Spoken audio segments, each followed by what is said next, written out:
Can you introduce yourself?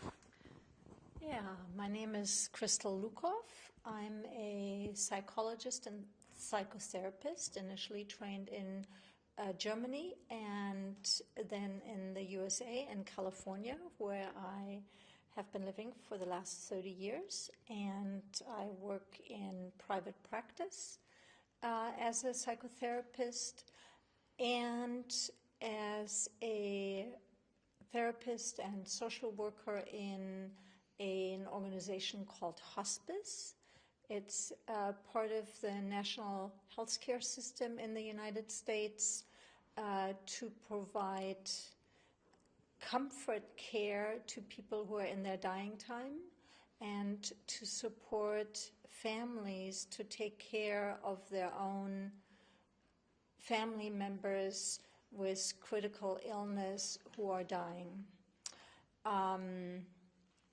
My work with the dying is really focused on the psychosocial and spiritual needs of people facing the biggest transition in their life, as well as supporting the families who care for them in practical ways and emotional and spiritual ways.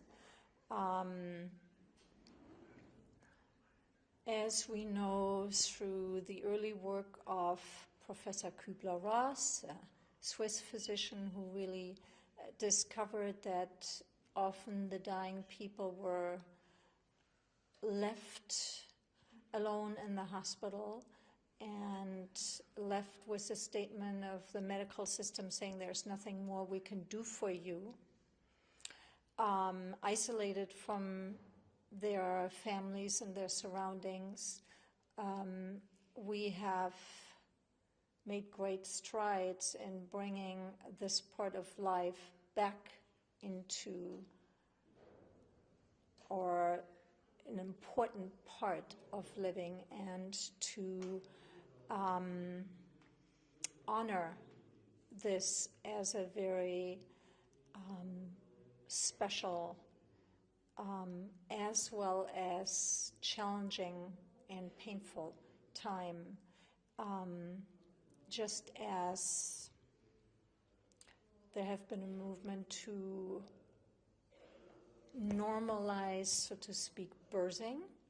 There is also the hospice movement has been normalizing the dying as a natural process. You and I and everyone, that's the one thing we have in common. We will all die, we don't know how and when. And most people's desire is not to die in the hospital, but to die at home, surrounded by loved ones, to die without intolerable physical pain. And my role as a psychotherapist, psychologist is to address the other kinds of pain.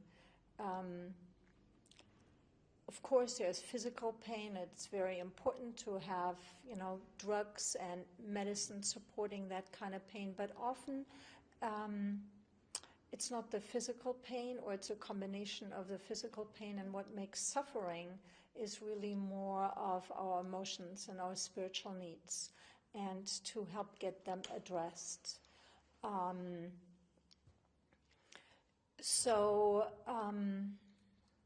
Sometimes what can be one of the major themes and suffering at the end of life is that someone will say, I don't want to be a burden on my family.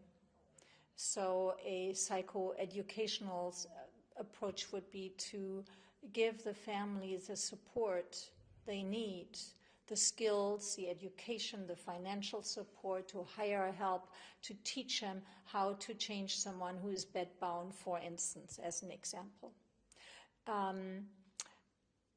Another person may say, I'm so afraid of death. I don't know what happens. Some people have very strong religious foundations and backgrounds, and that is often, even if they have not practiced their religion at the time of death, they often go back to their religious belief systems that they were raised with, but we see a growing number of people who are not connected to any organized religion or belief system, and how can we provide spiritual support to them in the form of what? To alleviate their fears, their anxieties, to help them. What has helped you what has given you strength and courage? What has helped you find meaning during other times of crisis in your life? For some people, it may be just to feel the love and the support of their families, and to help families see that, because they're afraid too. They're losing a loved one, and they don't know what to do. Sometimes they'd rather have someone be in the hospital, because then the professionals take care of them. So we teach people that, not many generations back, we all took care of our own grandparents when they were dying. That was just a normal cycle of life, that as a child you may have witnessed someone dying in the house that belonged to your family. These days, most people have never seen a dead body, and it can be very frightening to them. So to hold, as in my role, to support families, to be present with them and talk about, often there is, when a dying person's physical pain is addressed, when their physical needs are being addressed, some of the most important spiritual supports are touch, presence, to sit by the bedside, to hold their hand, to sometimes bring in stories, remembrances from the past that have, remind people what they have meant to them in their lives.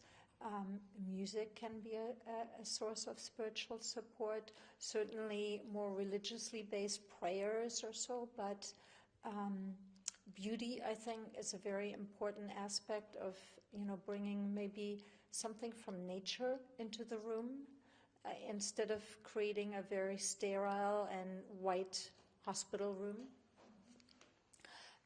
So those are examples of spiritual support. Often questions come up about regrets and forgiveness, that someone is feeling at the end of their life very unfinished. We address family issues, or sometimes they, has been a conflict with a child in the family, and now adult child, and they have not seen each other or spoken for many years. Can there be an opening towards some kind of healing, or ideally a forgiveness between those family members? And sometimes it's possible and sometimes not.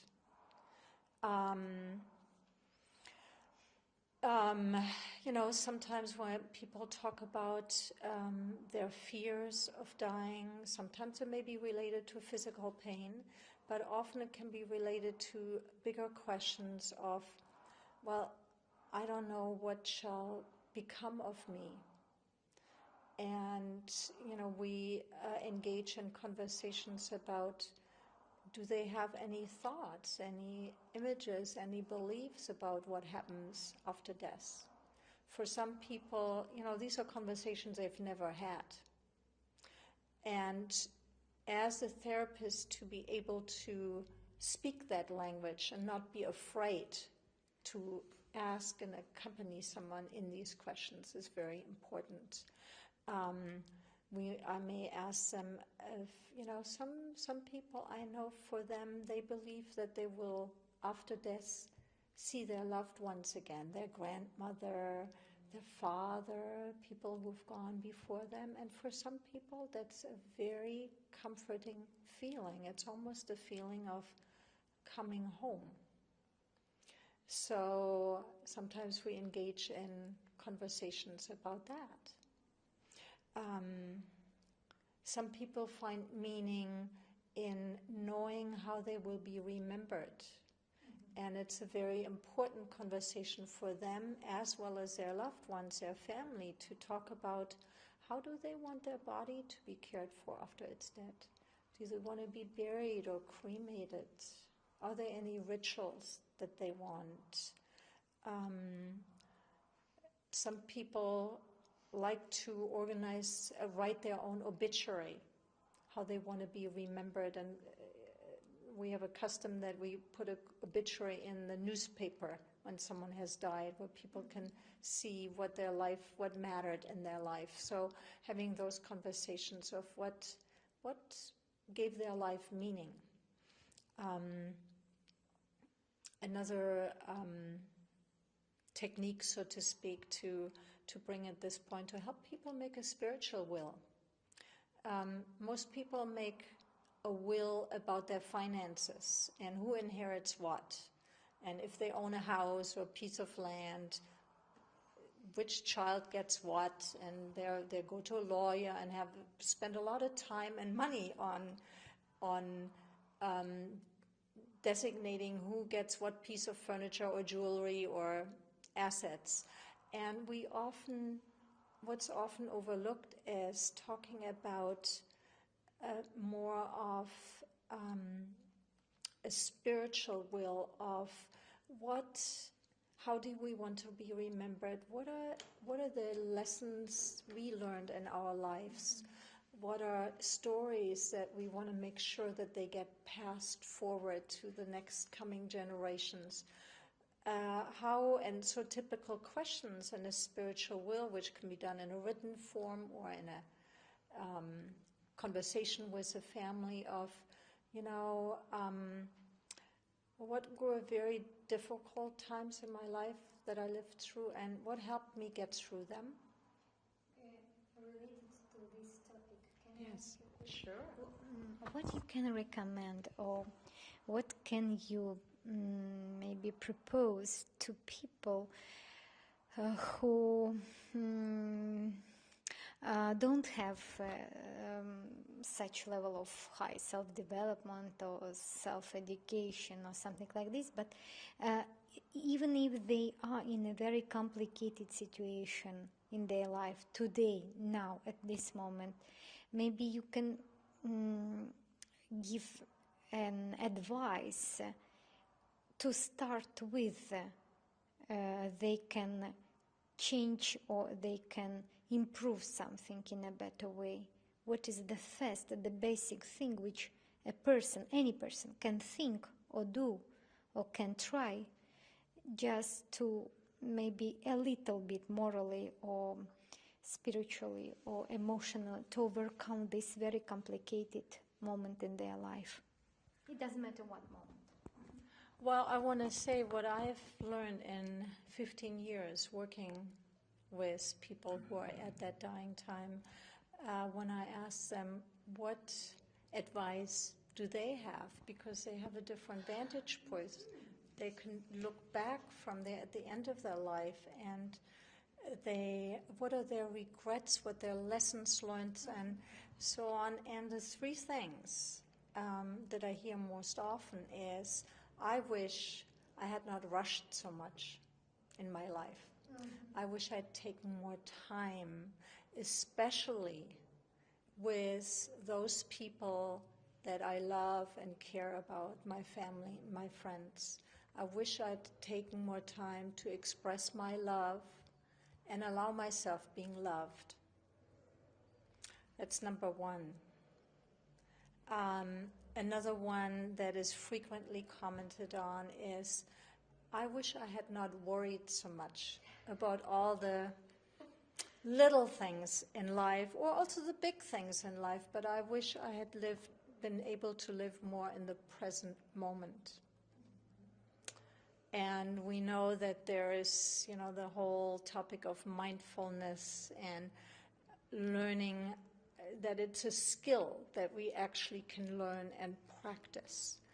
And the third thing that people at the end of life often say, I wish I had practiced happiness, being happy more often. Because I always thought I would be happier if this happened or that happened later. Once I'm retired, once I don't have to work anymore, then I'll have time to be happy. Or once I'm married, or once my children out the house, or whatever. We always think that there'll be a later. And at the end of their life, there is no later. And we become aware that it's every moment, every day of our life where we have a choice to focus on, are we focusing on what's missing or what we don't have yet, on the future, or are we focusing on gratitude and what we have now and focus on that place of happiness? So it's as many of the spiritual masters and shamans and many traditions say, we have to learn to have death on our right shoulder throughout our lives and be aware that we don't live forever and be aware of living or dying now, so being present this moment. And how do we want to live this one wild and precious life of ours? Thank you. You're welcome. Thank you very much. It was very interesting and useful, I suppose, and I feel that it's three things which are really worth to remember every day and to try to live in accordance to them. Thank you very much.